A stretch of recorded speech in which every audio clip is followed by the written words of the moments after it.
Mesure de contenance. Qu'est-ce qu'une contenance? Eh bien, c'est le volume occupé par un liquide dans un récipient. L'unité principale est le litre. On le note L. Comment mesurer une contenance?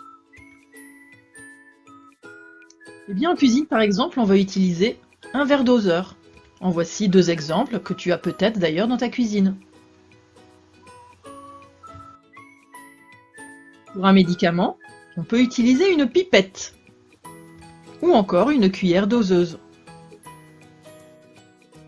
Voici un autre exemple où on va utiliser les contenances quand par exemple tes parents vont à la pompe pour remettre de l'essence à leur voiture. Si tu vois le panneau à droite, il est bien indiqué volume en litres. Quelles sont les unités de contenance? Eh bien, l'unité principale, comme on l'a vu tout à l'heure, c'est le litre. Par exemple ici, une brique de lait de 1 litre. C'est ce qu'on utilise le plus fréquemment. Ensuite, on a 10 fois plus petit que le litre, le décilitre. Par exemple ici, un verre d'eau qui contiendrait 5 décilitres d'eau. Ensuite, 100 fois plus petit que le litre, on a le centilitre. Par exemple ici, une cuillère à soupe qui contiendrait 1 centilitre. Puis 1000 fois plus petit que le litre, on a le millilitre. Par exemple ici, une cuillère doseuse de sirop qui contiendrait 2,5 millilitres de sirop. Eh bien, le décilitre, le centilitre et le millilitre, c'est ce qu'on appelle les sous-multiples du litre. Ensuite, on a une unité qui est 10 fois plus grande que le litre, le décalitre. Par exemple ici, un bidon, un jerrycan qui aurait 10 litres d'eau, c'est-à-dire 1 décalitre. Ensuite, 100 fois plus grand que le litre, l'hectolitre.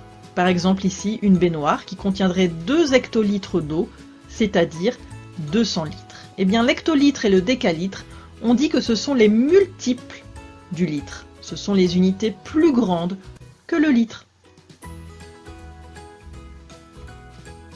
Comment effectuer des conversions? Par exemple ici, j'ai 31 litres et j'aimerais savoir combien ça fait de centilitres. Eh bien, je vais d'abord placer le chiffre qui se trouve juste à côté de l'unité en premier. Donc je vais placer ici 1 dans la colonne litres. Je complète avec le 3, j'ai bien 31 litres dans mon tableau. Maintenant, je veux savoir combien ça fait de centilitres. Je vais donc compléter jusqu'à la colonne centilitres avec des zéros. Je m'arrête à la colonne centilitres, donc 31 litres est égal à 3100 centilitres. Maintenant, je veux essayer, autre exemple, de convertir 450 litres en décalitres. Pareil que tout à l'heure, je place d'abord mon 0 dans la colonne litres en premier, puis je complète le 5 et le 4. J'ai bien 450 litres. Je veux savoir combien j'ai de décalitres.